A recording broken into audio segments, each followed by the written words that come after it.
Hello, and let's talk about the refined SAR for indomethacin. Indomethacin is COX-1 selective, which means it selectively binds to COX-1. The first important point is that we have the indole nucleus in indomethacin. Now, an important point to note is that the indole nucleus is not essential for activity. Yes, it is not. Because when you have benzylidine derivatives, such as the one in sulindac has an indene instead of the indole, and still it has the same activity like that of indomethacin. The indole nucleus is not really important. Now let's look at the numbering of indomethacin. The numbering starts from the nitrogen number 1 in the indole nucleus. So this number 1, number 2, number 3. Now take note. This number 3 depends with how you name it, but I will name it 1, 2, 3, and then we shall skip this. This is position number 4. So 1, 2, 3, 4. Now 4 is here, and then 5, 6, 7, 8, and then 9. We conclude in 9 here. Now this is position number 9. And then the second hydrophobic center, we name it starting from this position. So this is position number 1. This is 1 prime, 2 prime, 3 prime, 4 prime. So you can see the chloro is in a para position with the indole nucleus. So this is called parachlorobenzyl derivative, parachlorobenzyl group. Now at this position, this chloro, when you introduce substituents here, then this compound is more active when compared to when there is no substituent. But at the same time, this chloro needs to be in a para position. If it's not in a para position, then that compound won't be as active if it's in a para position. Now let's come back here. This is the acid center, and this is carboxylic acid.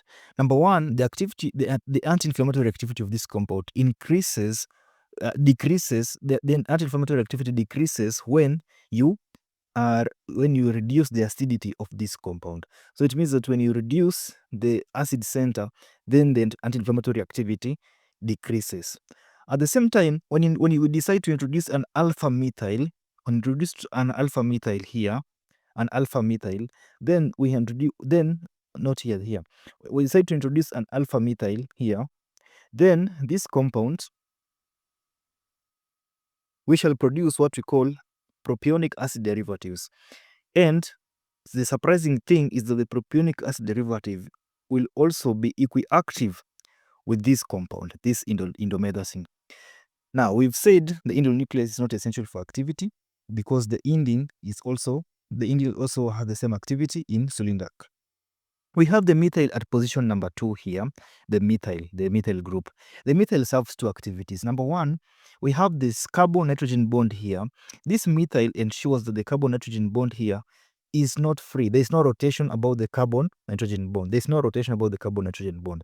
If there is no rotation, then that's essential for interacting with the enzyme, the binding site.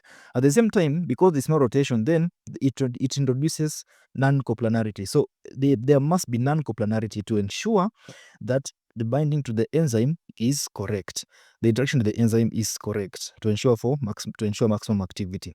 Now, position number 5 in indomethacin is the most flexible position because at this position we have the methoxy. You realize that in sulindac, this position number 5, we have the fluoro. And the fluoro, when you introduce the fluoro, there was better activity. So it means that position number 5 is very flexible when it comes to modification to enhance activity. At position number 7, we have hydrogen. And at position number 2 prime, we also have hydrogen. Now, these 2 hydrogens are very important because these 2 hydrogens introduce steric hindrance. And that steric hindrance is necessary because it ensures there is non-coplanarity. And when there is non-coplanarity, then the interaction with the enzyme is correct. The interaction with the enzyme ensures for maximum binding, for maximum activity. Yes. Now, at this position, when we introduce, let's say, alkyl chain or aliphatic chains, then the resulting compound is less active compared to when you introduce an aromatic ring.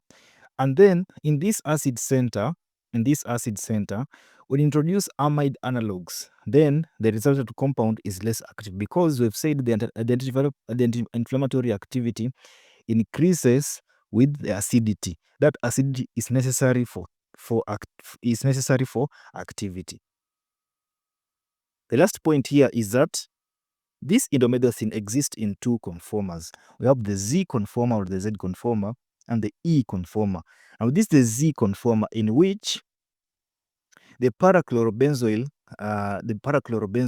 is in cis position with the indole nucleus, or we can say it's opposite to the methyl at position number 2. This substituent possesses fewer CNS side effects, and also it has better activity compared to the E conformer when the parachlorobenzoyl group is on the same side with the methyl at position number 2.